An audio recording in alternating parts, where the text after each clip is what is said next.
Rajkumar VM സുധീരനെ തള്ളിയിരിക്കുകയാണ് Ramesh Chennithala. നാടിന് വികസനം ആവശ്യമെന്ന് തന്നെയാണ് അദ്ദേഹം കൂട്ടിച്ചേർക്കുന്നത്. എന്തെല്ലാമാണ് വിവരങ്ങൾ? അതായത് ഇദ്ദേഹം ഈ മാധ്യമപ്രവർത്തകരെ കണ്ടപ്പോഴൊക്കെ വിഴിഞ്ഞം സംഭവത്തിനകത്തുള്ള അതിന്റെ ഒരു രാഷ്ട്രീയവൽക്കരണവും ഈ യാഥാർത്ഥ്യത്തിൽ നിന്ന് അദ്ദേഹം ഒളിച്ചോടാൻ ശ്രമിച്ചുകൊണ്ടിരുന്നു. പിന്നീട് മുഖ്യമന്ത്രി അദ്ദേഹം കുറ്റപ്പെടുത്തി.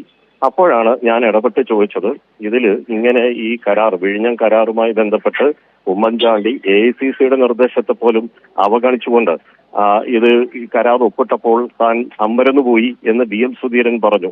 ഇതൊരു അഴിമതിയാണെന്ന് ചൂണ്ടിക്കാണിച്ചു. അതല്ലേ VM സുധീരനല്ലേ ആദ്യമായി ഇതിനെ അഴിമതി എന്ന് പറഞ്ഞത്?